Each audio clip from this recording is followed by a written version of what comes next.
and they find out that no, you haven't even contacted them, you definitely will have your visa rejected.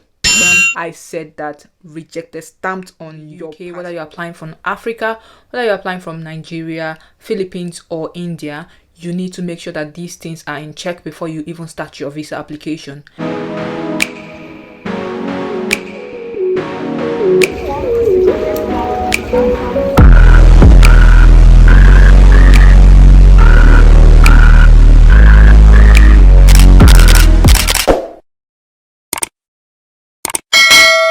Hey beautiful people, welcome and welcome back to the channel. It's Dale here, and in today's video I'm going to be sharing with you top reasons why your Schengen visa might not be approved. So you might get rejected or you might be sent back at the day of your appointment.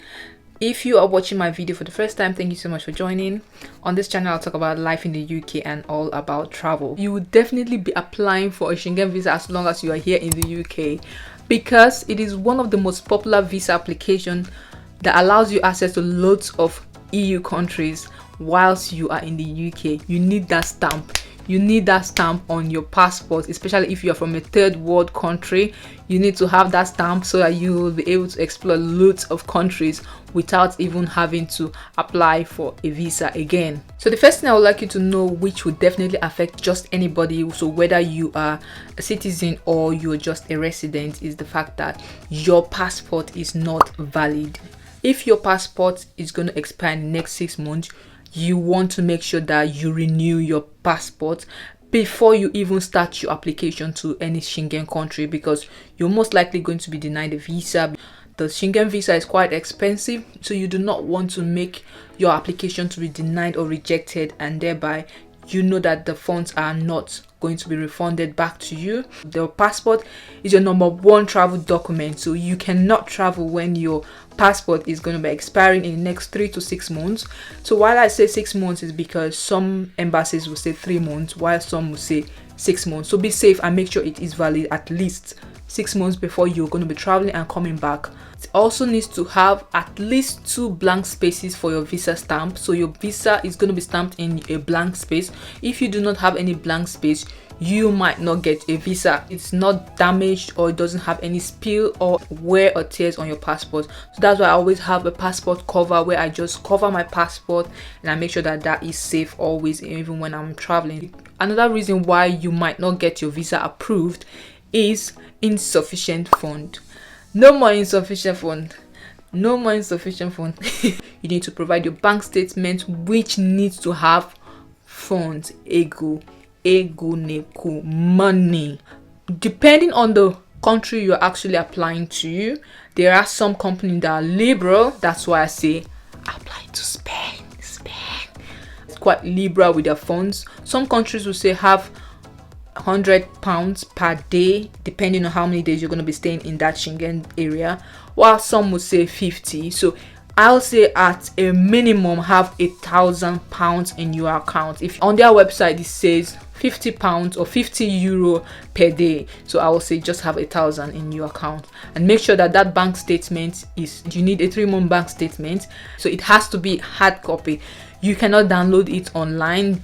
I have a Monzo bank, but I do not use my online Monzo bank to go for my application. I just ask them to send me a hard copy to my address, and with that I'll be able to apply for the visa. So it has an official stamp, signature, and date. If you want to know the steps to take when your visa is being rejected, I'll be telling you at the end of this video what to do if your visa has been rejected. So please stick to the end. You might be denied a visa if you are considered a threat to the public. If you've got any criminal records, you might be denied a visa. So you want to make sure you declare that during your application process. If you declare that and you are actually going to that country for a genuine reason, you would be granted a visa. But when you are not telling the truth, you are just lying to cover up, will be denied a visa. Any issue with the police or the jury or advise you to be going into the court, you might not get a visa approved. And this does not include parking tickets or any hearing that you had due to driving. Some people always have that, oh, if I have a driving ticket and I have not paid for that ticket, will I be denied a visa? No. Terrorism, child abuse, drug trafficking or any hard drug that you've been caught with before, you need to declare all of that. So be truthful as much as you can. Let them know that yes, you do have a criminal record and blah blah blah blah blah. This is what it is. And then they know that you have a record, might still give you the visa because you were truthful. That brings me to the next point. If you are not truthful during your application process, you will definitely be denied the visa. These people have a way of seeing information, just like your stay in the UK. If you are a student and you're applying as a tier 2 worker, you might get rejected because you are telling a lie. So if you are applying, try and make sure that all the questions that are asked, you are answering them as truthful as you can. Trying to falsify documents, so as much as possible, your tickets, your hotel reservation, your itinerary, you want to make sure that they are all true. Do not try to falsify any documents. Sometimes these consulars, they actually call the resort or the hotel you booked. The last thing you want is when they do reach out to these organizations and they find out that no, you haven't even contacted them, you will have your visa rejected. I said that, rejected, stamped on your passport. So make sure that you are giving them genuine reservations to avoid why your visa might be denied is if you do not provide complete information. I've had someone go to their visa application without their BROP card. Guy, what are you doing? You cannot go without all your complete documents. You will not even be granted access to finish your application during your interview.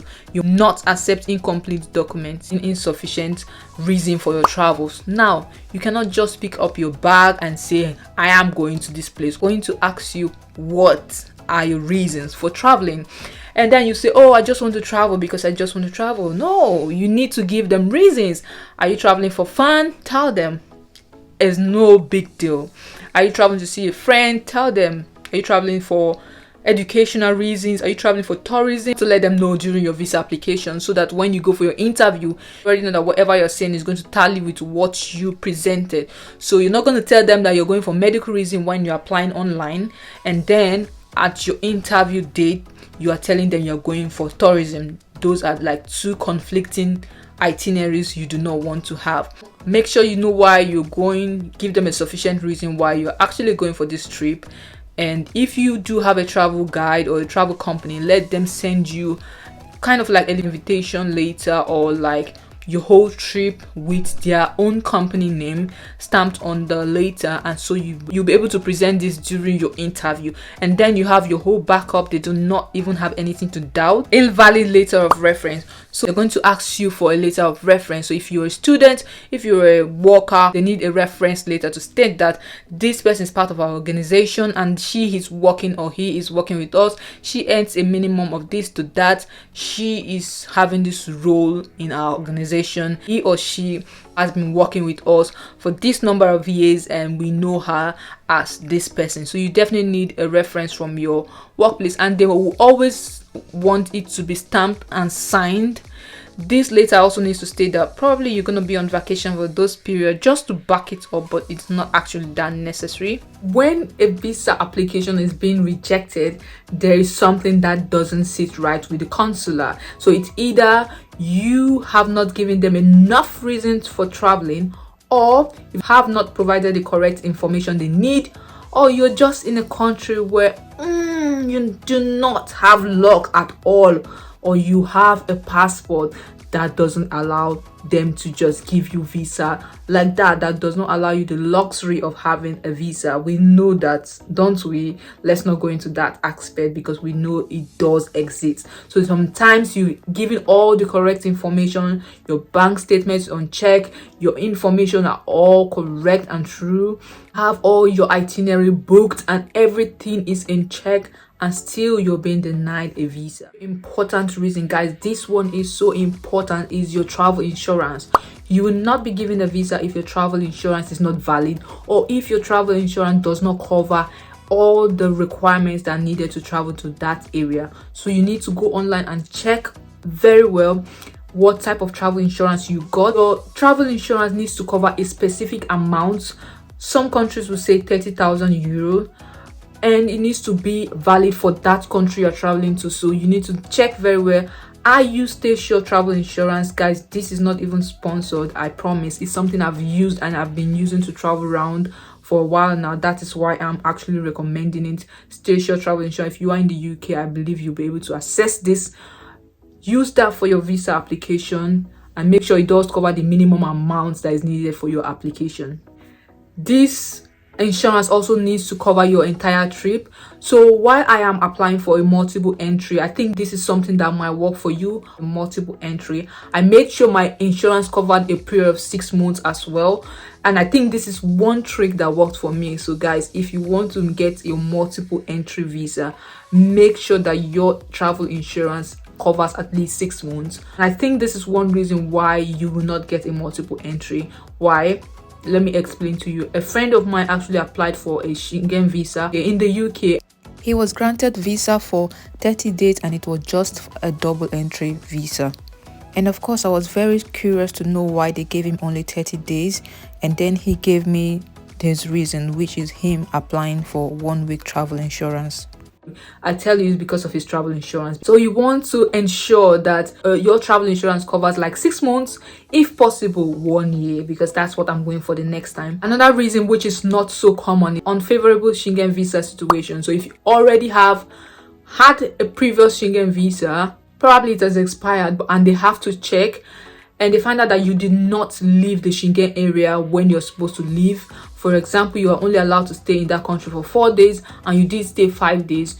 Your next application will be denied because you have flaunted one of their rules, which is overstaying in a Schengen zone. So as much as possible, whenever you travel, make sure you do not violate any of the travel rules. You will not be given a second visa. Another reason is applying to one of the hardest countries to get a visa application. Applying to a country that has low acceptance rates. So the likes of Belgium, they are actually very hard to get a visa from that country. The good thing about having a Schengen multiple entries, if you have any of these, you can definitely travel to all the rest of the Schengen zone. Another reason why your visa might be denied is if you do not have a strong tie with the country you will be traveling from. Now, one strong tie is having a residency permit in the country, which is our BROP card, and you having a job or you are a student. That is also a strong tie that you will definitely come back to finish your studies, or you're coming back for your full-time job. Another good tie that you can present to the embassy is to have a return ticket. Now, the return ticket shows that you will be coming back.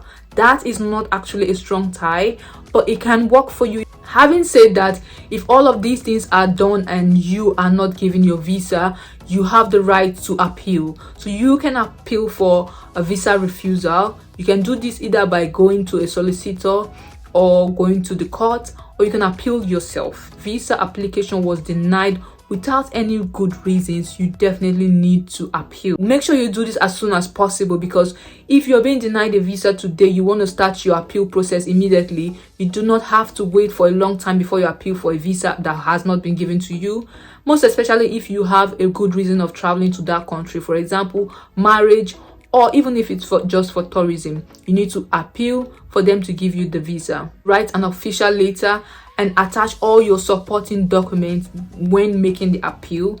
So with this information, I hope it helps you when you are going to apply for your visa. I hope you are successful in your visa application. Remember, complete documents. Do not falsify any document. Make sure you read up on their website everything you need on that day to support your visa application. Please let me know in the comment section if you find these tips useful. Hit the subscribe button and turn on your post notification bell so that you will not be missing any of my future videos. Thank you so much for watching, and I will see you guys in my next video.